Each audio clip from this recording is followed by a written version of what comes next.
abra sua Bíblia em Romanos, capítulo 8, versículo 31.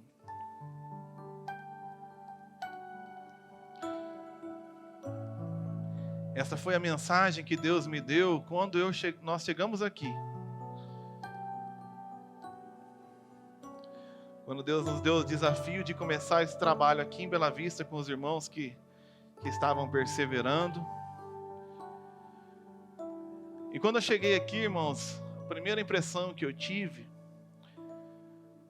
foi ter a memória do texto de Romanos 8:31. Vou começar lendo na NAA, depois eu inverto e aviso vocês. E o texto diz assim: que diremos então à vista destas coisas? Se Deus é por nós, quem será contra nós?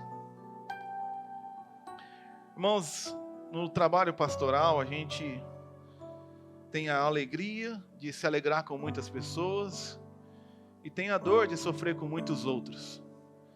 A gente acompanha pessoas que talvez estão do seu lado e passa por situações que você nem sequer imagina. E todos nós, irmãos, temos desafios na vida. Desafios que às vezes arriscam até a abalar a nossa fé. Talvez você está passando por um casamento difícil.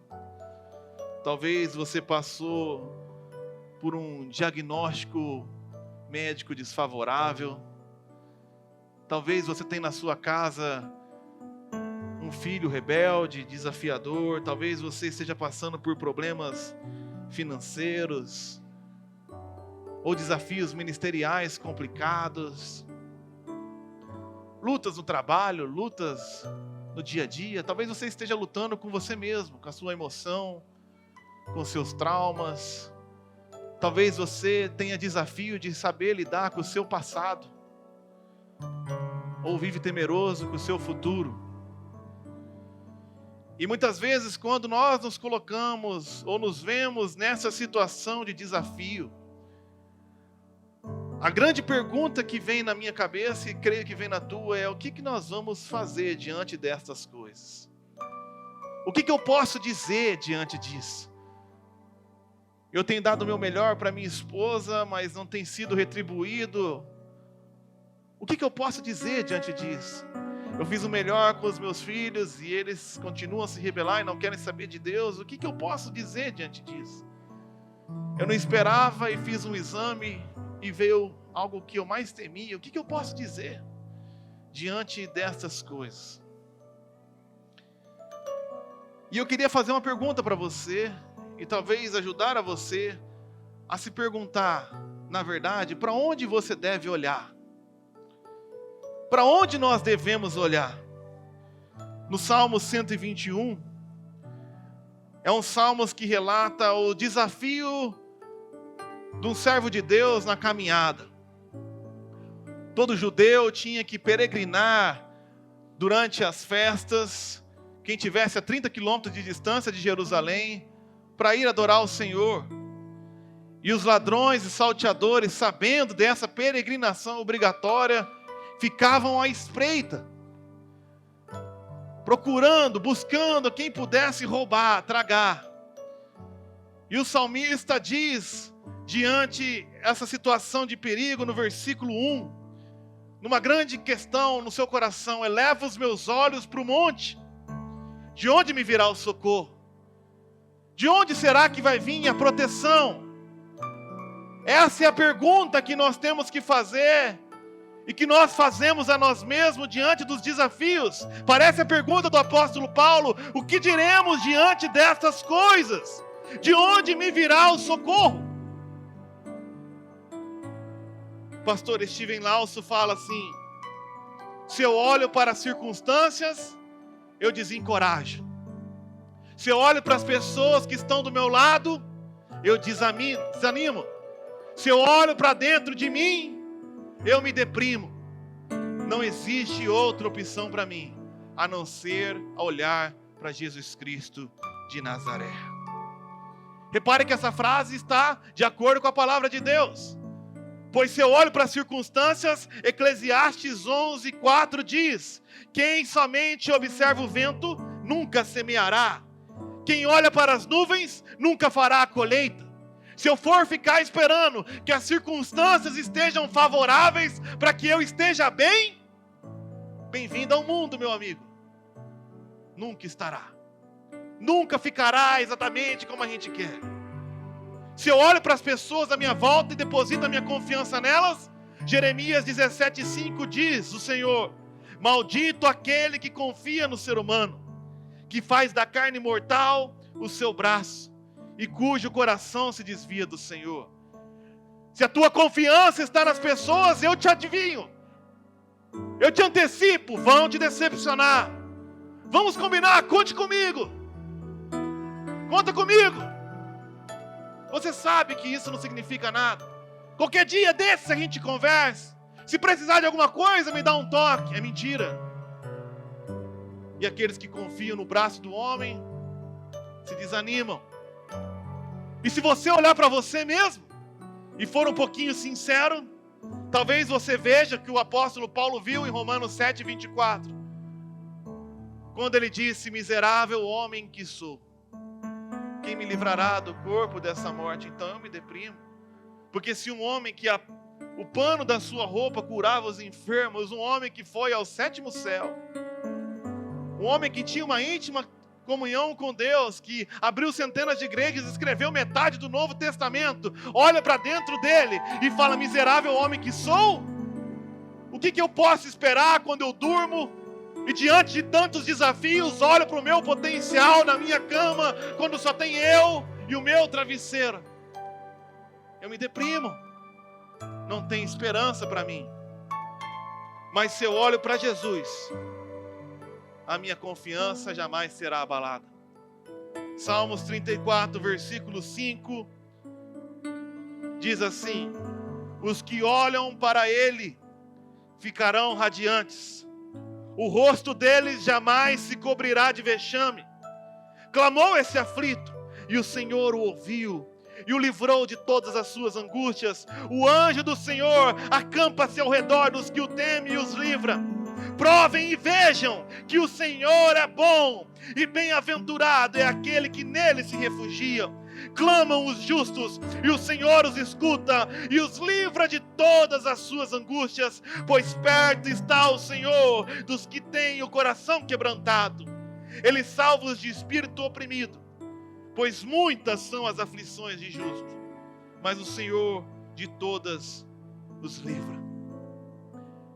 Esta é a resposta que o salmista Davi diz: eleva os meus olhos para o monte, de onde virá o meu socorro? O texto continua no versículo 2, Salmo 121, 2. O meu socorro vem do Senhor, que fez o céu e a terra. Ele não permitirá que os seus pés vacilem, não dormitará aquele que guarda você. É certo que não dormita, nem dorme o guarda de Israel. O Senhor é quem guarda você, o Senhor é a sombra à sua direita. De dia não lhe fará mal o sol, nem de noite a lua. O Senhor guardará você de todo mal, guardará a sua alma. O Senhor guardará a sua saída e a sua entrada, desde agora e para sempre. Voltando a Romanos 8. O que diremos então à vista dessas situações? O que diremos à vista dessas coisas? Se Deus é por nós, quem será contra nós? Irmãos, nós devemos começar a olhar para as coisas que Paulo olhou. Eu pergunto para você, para quais coisas Paulo estava olhando? Será que Paulo estava olhando para as circunstâncias? Se você não sabe, na época de Paulo, o governador não era do PT, o governador era Nero. E sabe o que Nero fazia com o cristão? Ele pegava as famílias que ele encontrava no culto, levava para o Coliseu, e ali soltava ursos e leões para o divertimento de todo o povo plebeu que ali assistia. E o pai e a mãe com os seus filhos pequenos viam o urso dilacerar os seus filhos. E para que fugisse disso, tinha a opção de negar a Jesus. Mas eles, em face da morte, nunca pouparam a própria vida, como diz o livro de Apocalipse. Então como é que esse homem continuava olhando? Ele olhava para a sua condição, porque a maioria desses textos foram escritos na prisão. Para onde Paulo olhava? Para os seus amigos que o apoiavam. Leia a carta de 1ª e 2ª Timóteo. E você vai ver que na última prisão de Paulo, no fim da sua vida, no auge do seu ministério, ele foi abandonado por todos. E pede a Timóteo, me manda João Marcos, que também um dia me abandonou. Ele pode me ser útil, porque aqueles me deixaram. Paulo, no final da sua vida, prestes a ser morto por Nero. Para onde Paulo olhava? Para si? Eu já li o que ele falava a respeito dele mesmo. Então quando Paulo chega nesse versículo 31 e pergunta, o que diremos à vista dessas coisas? Eu e você temos que ver quais coisas Paulo estava vendo. À vista de quais coisas Paulo estava se baseando a sua fé. Para que talvez você e eu saiamos aqui com uma perspectiva diferente da que nós entramos. Paulo está fechando aqui no capítulo 8 a sua teologia sistemática. Ele vem explicando do capítulo 1 até o capítulo 8 todo o trabalho de redenção de Deus, que nós conversamos nas últimas 3 semanas. Como o homem caiu e como Deus Trino agiu para redimir o homem, o Deus Pai, o Deus Filho, o Deus Espírito Santo. E ele começa agora no capítulo 8, fechando essa sua soteriologia, com o capítulo que é chamado pelos teólogos do capítulo da vida no Espírito. Até esse momento, até o capítulo 8, o Espírito Santo apareceu apenas uma vez. Mas quando chega no capítulo 8, ele fala quase 20 vezes, num único capítulo, a respeito desse privilégio, desse benefício, desse prazer maravilhoso de termos o Espírito em nós e termos acesso à presença de Deus.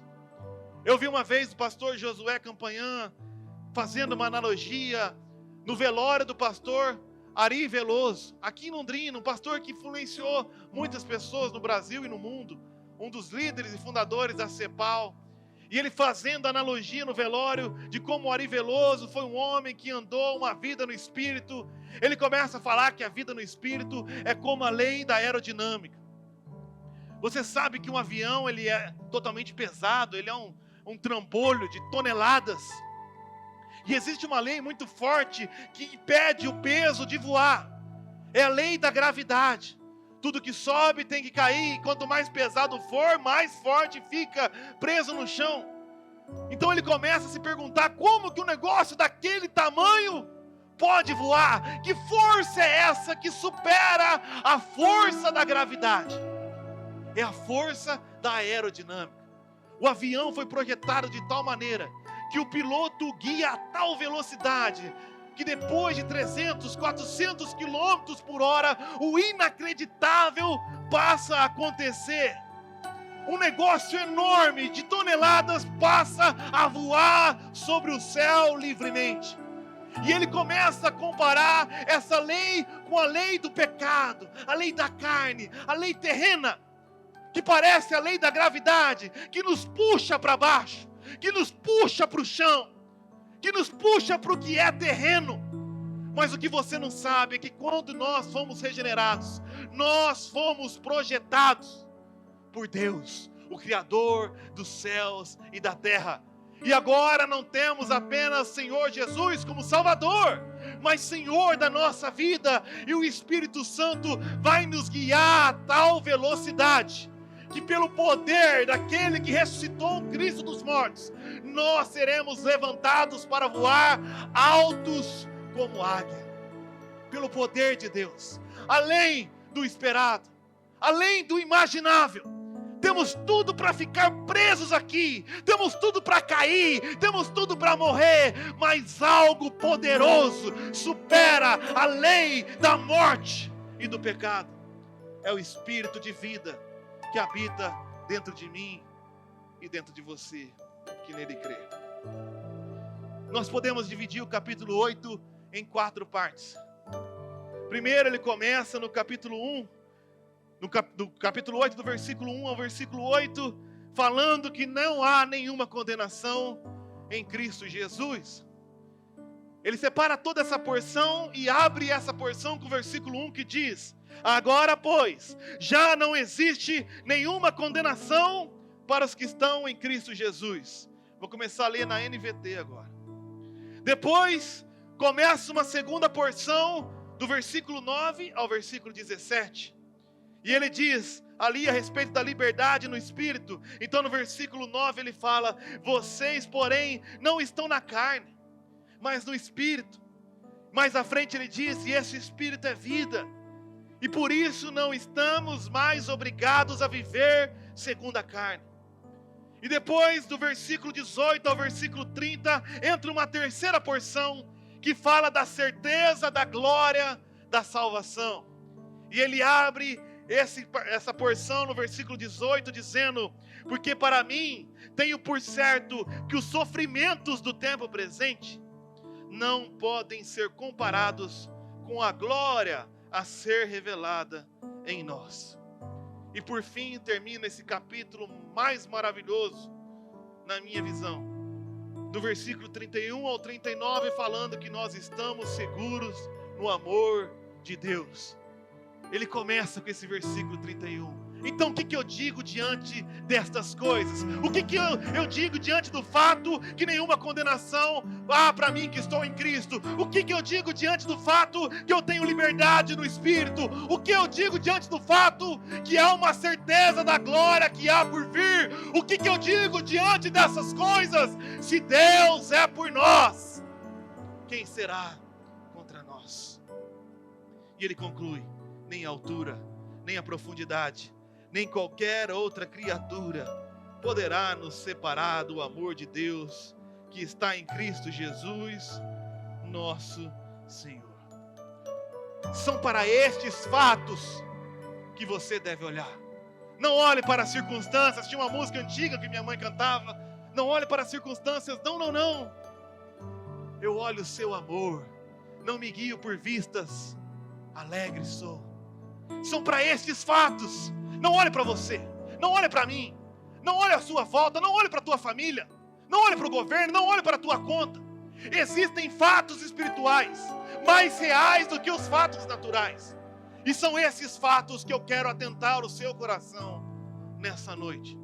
Você vai reparar que eu não vou pregar hoje, eu vou ler a palavra de Deus. E se por um pingo de entendimento o Espírito Santo te revelar, eu tenho certeza que você vai sair daqui nessa noite diferente. Então, o que diremos diante do fato descrito no versículo 11? O Espírito de Deus, que ressuscitou Jesus dos mortos, habita em vocês. Esse mesmo Espírito que ressuscitou Cristo Jesus dos mortos, dará vida a seu corpo mortal, por meio desse mesmo Espírito que habita em vocês. Todas as religiões vão até o encontro da casa de Deus, mas o meu Deus escolheu habitar no meu coração e no teu. Você não tem que vir à casa de Deus, você é a casa de Deus que vem se reunir com a igreja, que é o seu povo, a sua congregação. Mas quando você acordar amanhã, diante de todas as circunstâncias, o Espírito que tirou Jesus dos mortos habita em você. O que diremos diante do fato descrito no versículo 12? Que vocês não têm que fazer mais o que a sua natureza humana lhes pede. Sim, irmãos, nós temos uma natureza terrena que nos escraviza, que nos traz tantos problemas, vícios, manias, hábitos ruins, que nos colocam em encrenca uma atrás da outra. Nem você se aguenta mais. Mas há uma verdade: você não é mais obrigado a se ver escravizado. Você não tem mais que fazer o que a natureza humana lhe pede, pois a natureza foi condenada, crucificada e morta com Cristo Jesus naquela cruz. O que diremos diante do fato descrito no versículo 15? que vocês não receberam um espírito que os torne de novo escravos medrosos, mas o Espírito de Deus que os adotou como próprios filhos. Sabe, irmãos, a gente fala essas coisas tantas vezes que a gente perdeu o entendimento disso. Imagina você ser adotado por um milionário hoje. Ah, quem não queria? Um rapaz milionário chega para um menininho que está ali alisando o teu pé e pergunta para ele: ó, você tem onde morar hoje, engraxate? Não, eu não tenho com quem morar, meu pai me deixou, minha mãe me deixou, então vem para minha casa que a partir de hoje tudo que eu tenho é teu. Foi isso que Deus fez com você. Você deixou de ser filho do seu pai, da tua mãe, e passou a se tornar filho de Deus. Uma vez foram apresentar o pastor Glênio e perguntaram: tá aqui, pastor Glênio, o que você é? Ele falou: eu sou filho de Deus. O apresentador achou pouco. Ele quis ser humilde e disse que só é filho de Deus. Glênio pegou o microfone e falou: tem alguma coisa maior do que eu ser filho de Deus? Se eu sou filho da rainha Elizabeth, iam me apresentar como príncipe da Inglaterra. Você foi adotado para se tornar filho de Deus. Isso não era uma prática comum em Israel. Isso era uma prática dos romanos. E sabe o que é interessante que aconteceu? Porque esse termo para os romanos estava em voga, estava na mente deles. Pois um milagre tinha acontecido em Roma. Um homem chamado Tibério, aos seus 46 anos de idade, foi adotado por Augustus, o rei, o imperador de Roma. E aos 6 anos depois de Cristo, com 46 anos de idade, foi adotado para reinar, sem linhagem, sem direito. Isso estava na cabeça de todo mundo. Que sorte desse tal de Tibérios. Ele era o imperador de Roma quando Jesus nasceu. Ele foi o imperador de Roma enquanto Jesus andou. Mas o que Paulo está dizendo aqui é que nós temos mais sorte do que Tibérios, porque nós fomos adotados por Deus para reinar por toda a eternidade. O reino de Tibério passou. Provavelmente você nunca ouviu falar o nome dele até agora. Mas aqueles que reinarão com Cristo permanecerão para todos sempre. E ele diz ainda mais no versículo 15: o que eu vou dizer diante do fato que agora nós podemos chamar esse Deus de Abba Pai, Paizinho querido. Esse Deus que antes era tão distante de mim, agora eu posso chegar com Ele com uma intimidade que talvez eu não tenha nem com o meu próprio Pai. Paizinho querido, que se importa comigo. Talvez o teu pai não te deu a criação, a educação, o carinho que você precisava. Talvez o teu pai não te possibilitou todas as coisas que você queria. Mas agora você pode chamar Deus de Pai. Isso não mexe com você? Se isso não mexe com você, você está procurando o evangelho errado. Pois não existe privilégio maior do que ter intimidade com Deus. O temor do Senhor são para aqueles que o temem. E para os seus amigos, Deus revela os seus segredos. O mundo está se batendo, mas aqueles que têm intimidade com o Pai estão descansados e tranquilos, pois sabem que o Todo-Poderoso é o seu Pai querido. O que diremos diante do fato descrito no versículo 16? Que tudo isso que eu estou falando não é apenas confirmado por um texto, mas o Espírito confirma ao nosso próprio Espírito que somos filhos de Deus. O Espírito confirma: eu sou filho de Deus. Ou no versículo 17, que se somos seus filhos, então somos seus herdeiros, e portanto, cordeiros com Cristo. Do que você estava preocupado? Qual é a preocupação? Você é herdeiro de Deus. Eu ouço pessoas que se dizem cristãs, dizendo: por que eu não nasci num berço de ouro? Por que eu não sou filho do Jeff Bezos, do Elon Musk? Você é herdeiro de Deus, cara. O que você vai dizer à vista dessas coisas? Ou ainda no versículo 17, de que se de fato participamos com Ele dos seus sofrimentos, participaremos também da sua glória. Então, de repente, esse sofrimento que você está passando não vai ser em vão. Deus nunca disse que não haveria sofrimento. Deus nunca disse que com Ele não haveria dor nem aflição. Ele disse o contrário. No mundo tereis aflições, mas tem de bom ânimo. Eu venci o mundo. E se você permanecer comigo enquanto sofre, nessa leve e momentânea tribulação, vai produzir em você eterno peso de glória. E juntos nós reinaremos por toda a eternidade. Pois sabemos, irmãos, segundo o versículo 22, que não é apenas a gente que sofre. Romanos 8:22 fala que toda a criação geme como em dores de partos. A criação foi colocada no estado de entropia, segundo a física, no estado de decadência. Tudo deteriora, nada melhora, nada se constrói, tudo apodrece. Nada evolui por conta própria, tem que ser esforço. Para construir, esforço. Para destruir, é fácil. Para se curar, tem que esforçar. Para ficar doente, basta existir. Para ficar fortão, tem que puxar ferro. Para ficar um obeso igual eu, basta ficar sentado. Tudo se deteriora. A criação está apodrecendo.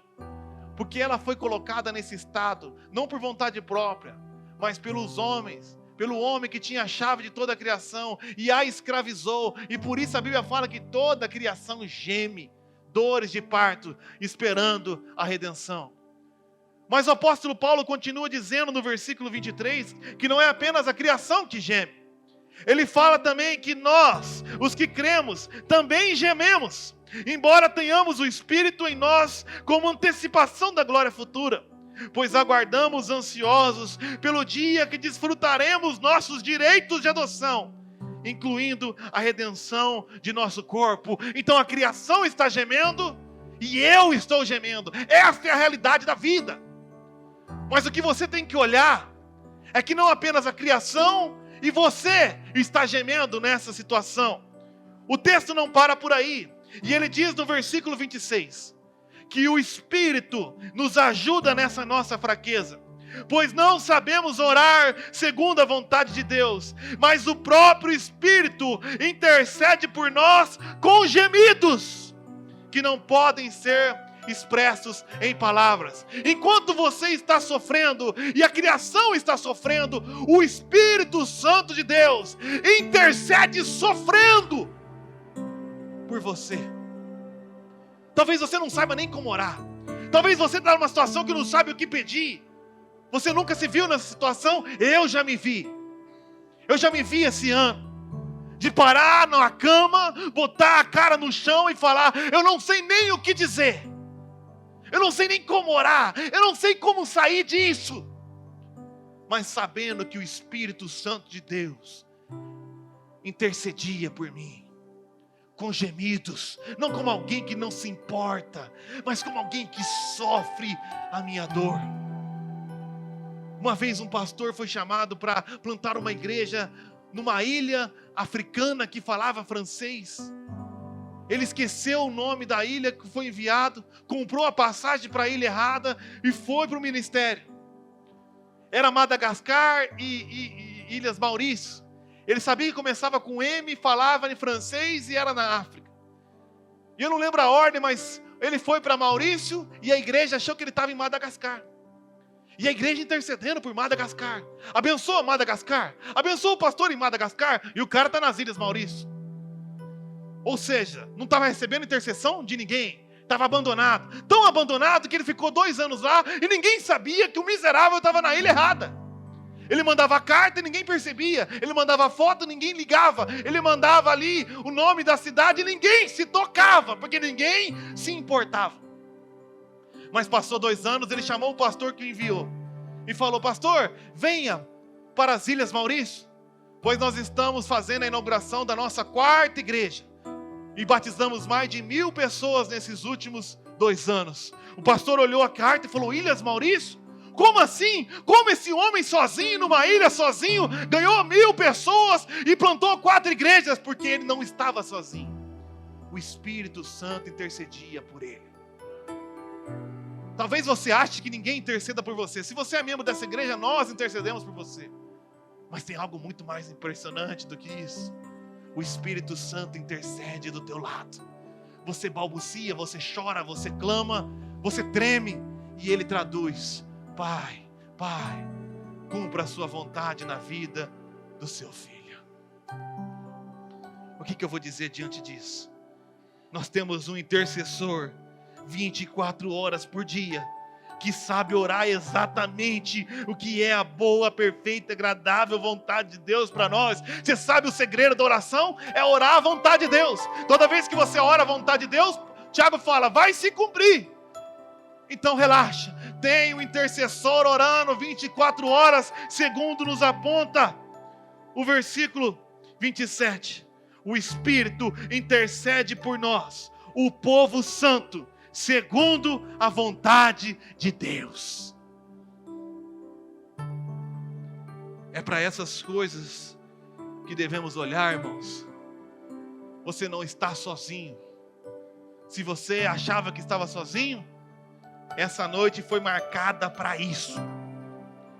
O que diremos diante do fato que, segundo o versículo 28, Deus faz com que todas as coisas cooperem para o bem daqueles que o amam e que são chamados de acordo com o seu propósito.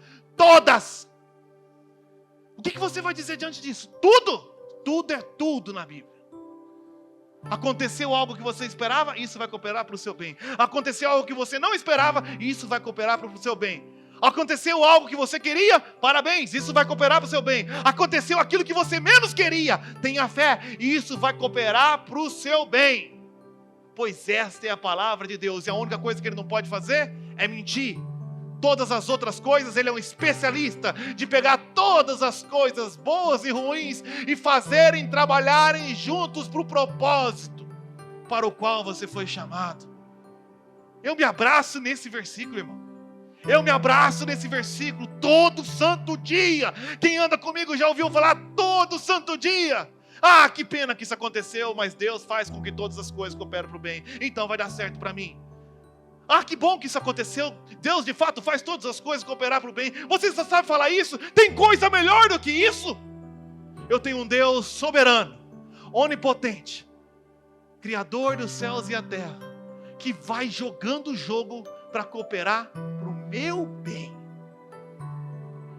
O que eu digo diante dessas coisas? O que eu digo diante do fato descrito no versículo 29? Que nós temos um destino claro e muito bem pré-definido, pois Deus nos predestinou para se tornarem semelhantes à imagem do seu Filho. Qual é a preocupação?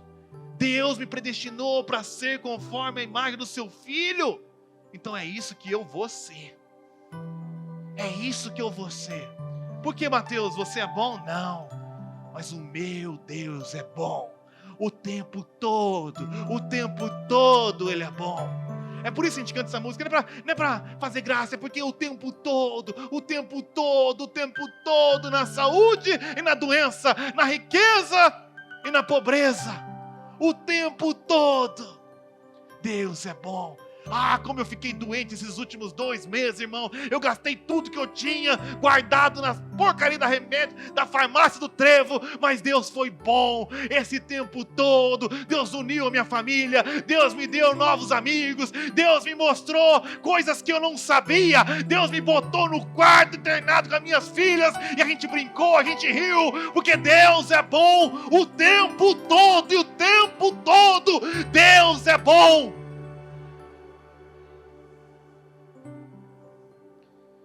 O que eu vou dizer diante do fato descrito no versículo 30? Que depois de predestiná-los, chamou. E a todos que chamou, justificou. E a todos que justificou, glorificou. Olha que certeza. Não fica ninguém para trás. Você foi chamado? Então foi justificado. Glorificação é algo que vai acontecer no futuro. Mas Paulo tem uma certeza tão absoluta que ele fala como se acontecesse no passado. Glorificou. Aconteceu. Pois quando Deus diz, Ele disse, haja luz, e houve luz. Não houve intermediação, não houve discussão, não houve problema. Ele diz, e é. E se Ele diz que eu sou filho de Deus, acabou, eu sou filho de Deus. Ele vai completar a boa obra que Ele começou na minha vida. Ele é poderoso para fazer infinitamente mais do que tudo que pedimos. E aí, irmãos, chegamos no versículo 31. Aí eu chego no versículo 31. Então, o que eu digo diante dessas coisas? Não das minhas lutas materiais, não dos meus problemas emocionais, não das minhas lutas ministeriais, destas coisas. Se Deus é por nós, quem será contra nós? Porque Ele podia ser contra, irmãos. Ele já foi contra. Nós estávamos em oposição a Ele.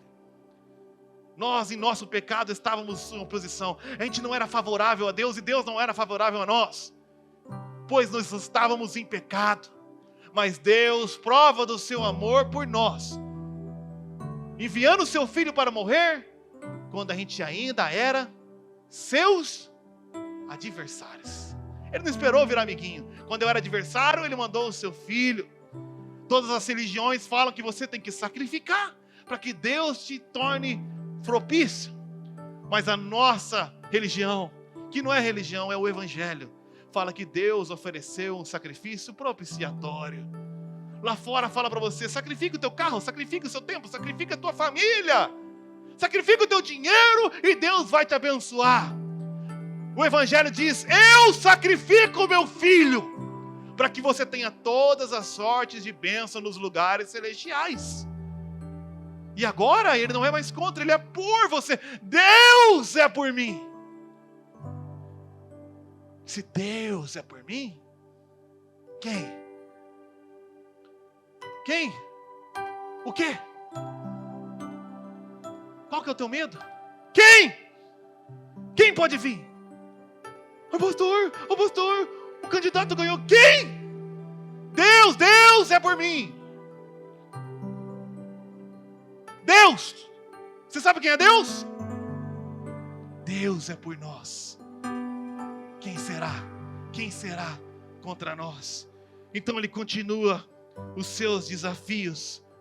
No versículo 32, se Ele não poupou nem mesmo o seu próprio Filho, mas o entregou por todos nós, acaso não nos dará todas as outras coisas? Paulo é um grande pregador. Ele está usando a técnica do maior para o menor. Se Deus não poupou o próprio Filho, acaso não nos dará todas as outras coisas? Se você que é mau sabe dar boas coisas aos vossos filhos, o vosso Pai Celestial não vos dará tudo que vos pedirem, o Espírito Santo? Ele não poupou o Filho, vai me poupar as coisas menores? Todas. Então Paulo começa a fazer perguntas. E eu também pergunto a você. Versículo 33. Quem se atreve a acusar os escolhidos de Deus? Quem? O diabo? Eu sei o que você fez. Eu já ouvi a tua oração. Tua mãe, o teu pai. Você diz que é crente, mas eu te conheço. Teu amigo, teu vizinho, tua namorada. Quem se atreve a acusar os escolhidos de Deus? Ninguém. Pois o próprio Deus nos declara justo diante dele. E Deus não se importa mais com a opinião dos outros. Se Deus se declara justo diante dele, quem te acusa? Eu não estou pregando, eu estou lendo o texto. Versículo 34. Quem nos condenará? Quem que vai ter a coragem de ir lá diante de Deus e falar, Mateus está condenado? Ninguém. Pois Cristo Jesus morreu e ressuscitou e está sentado no lugar de honra à direita de Deus. Olha aqui, intercedendo por nós. Você sabe por que ninguém te condena? Paulo dá 4 motivos aqui. 4 provas de que ninguém vai me condenar. Condenará, futuro, ninguém vai me condenar. Cristo morreu e eu morri com Cristo. Romanos capítulo 6. Mas Cristo não só morreu. Ao terceiro dia, Ele ressuscitou. E Efésios 2 fala que juntamente com Ele, nos ressuscitou. Segunda prova de que ninguém vai me condenar. Terceira prova, Ele foi assentado nos lugares celestiais à destra de Deus. E Efésios fala que juntamente com Ele, nos ressuscitou e nos fez assentar nos lugares celestiais. Eu estou assentado nos lugares celestiais com Cristo Jesus à destra do Pai. Quem vai ser o maluco que vai me condenar? Ninguém. E termina com uma quarta: intercedendo por nós. Ed Carlos, nós chegamos aqui sem nenhum intercessor. E agora você sai dessa reunião sabendo que tem duas pessoas só intercedendo por você. Do lado direito, Jesus Cristo de Nazaré. Do lado esquerdo, o Espírito Santo intercedendo por você. Qual que é a tua preocupação? Pastor, ora por mim. Eu vou orar, meu irmão, mas o Espírito Santo e Jesus Cristo está intercedendo. Será que eu sei orar? Posso ter aprendido alguma coisa, mas eu pergunto para você, será que Jesus Cristo sabe orar? Será que Jesus Cristo sabe orar, Joel? Será que ele fez um bom curso de intercessão? Jesus Cristo tem uma oração eficiente? Será que Jesus Cristo tem moral para chegar em nome dele mesmo diante do Pai e alcançar alguma coisa? Ed Carlos. Eu acredito que Jesus Cristo tem total eficiência na sua intercessão. E se esse maluco está falando que esse doido intercede por mim, acabou!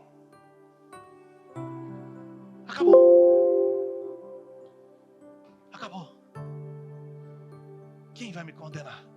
Morreu, ressuscitou, me assentou e intercede por mim.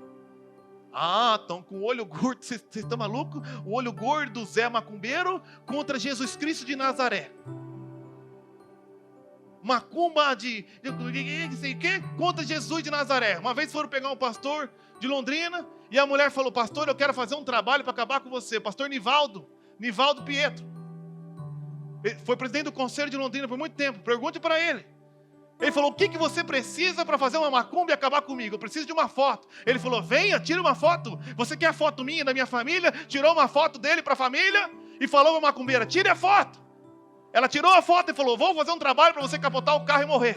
Ela saiu com a foto, fez o trabalho, saiu do trabalho, capotou o carro e quem foi parar no hospital foi ela. O pastor Nivaldo foi até a casa dela, no hospital, visitou. O santo que a guiava sumiu. Onde você vai? O homem de branco está chegando aí. E ela falou: se esse maluco manda mais do que você, eu vou servir a Jesus.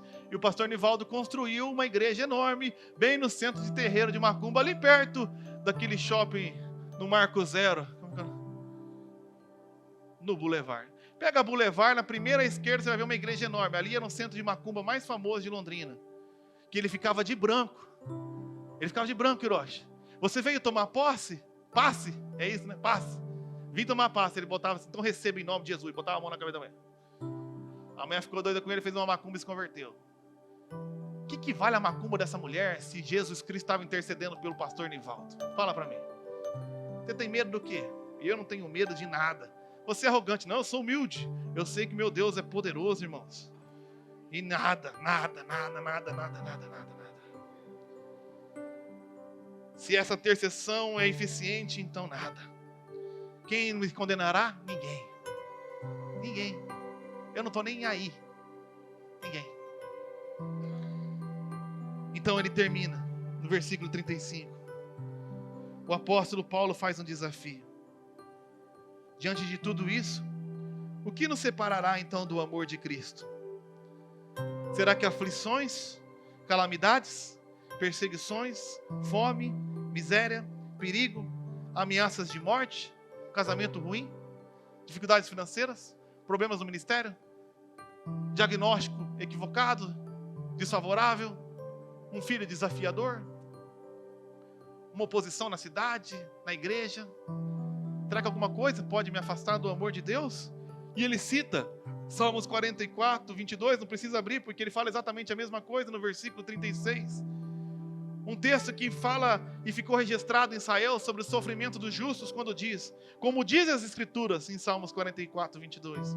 Por causa de ti, enfrentamos a morte todos os dias. Somos como ovelhas levadas para o matadouro. Sim, por causa de ti sofremos, Deus.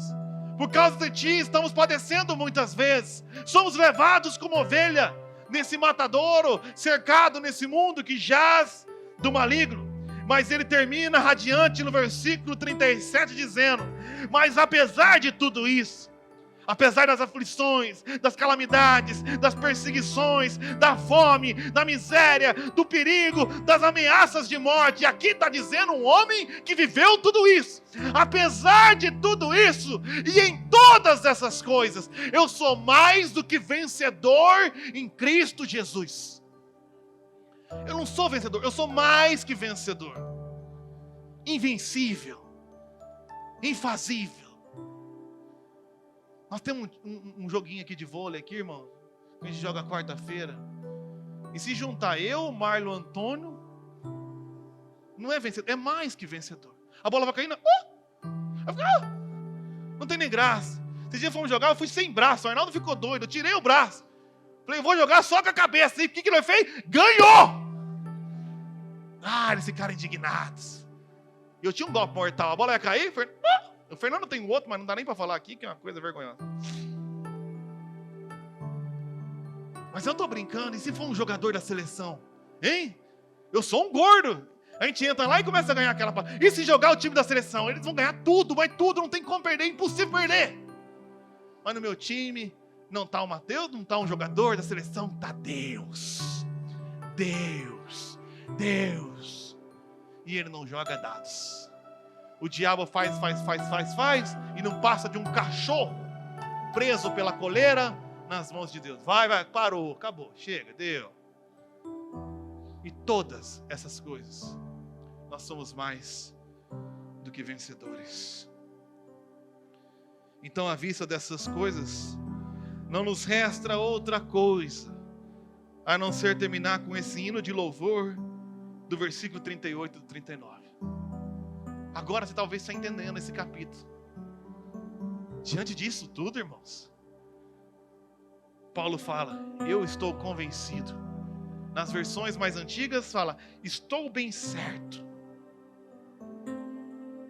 de que nem a morte, nem a vida, nem anjos, nem demônios, nem o que existe hoje, nem o que virá no futuro, nem poderes, nem os momentos mais altos da minha vida, nem os momentos mais baixos da minha vida, nada, em toda a criação, nada, nenhuma criação, nada, nem ninguém. Se faltou alguma coisa aqui, eu falo, nada em toda a criação, jamais, não é talvez, é jamais poderá nos separar do amor de Deus, revelado em Cristo Jesus. Nada, nunca, jamais, seguros no amor de Deus. Então lembra que eu disse que eu cheguei aqui lendo esse texto? O que eu vou dizer diante dessas coisas? A Renata teve um sonho lá em São Paulo. Nós estávamos prestes a aceitar um compromisso que ia ganhar um dinheiro absurdo. Mateus, eu sonhei que a gente estava pastoreando uma igreja batista pequenininha. Eu falei, misericórdia, quase que eu dei cartão. Batista, pequenininha. E estava cheio. Tinha gente lá fora querendo entrar. Liguei pro Devanir, pastor Devanir, tem uma igreja batista aí, pequenininha? Tem. Primeiro dia achei que tava bombando, tinha até o Valtão aqui que o Lucas trouxe. Falei, essa igreja é top demais. Segundo domingo tava só nós de novo, eu, o Lucas, o Thiago. Você já sabe essa história. A gente botava 10 cadeiras aqui, 10 cadeiras, e sentava 5 pessoas. A gente botava 10 bancos e não tinha a condição de botar uma pessoa por banco. Circunstância, pandemia. Agora pode fazer culto, agora não pode fazer culto, agora começa às 6, agora começa às 7, agora acaba às 8, agora tem que parar aqui. 25% da capacidade. Pode entrar, não pode entrar, pode entrar, pode sair. Circunstância miserável. Histórico recente, péssimo.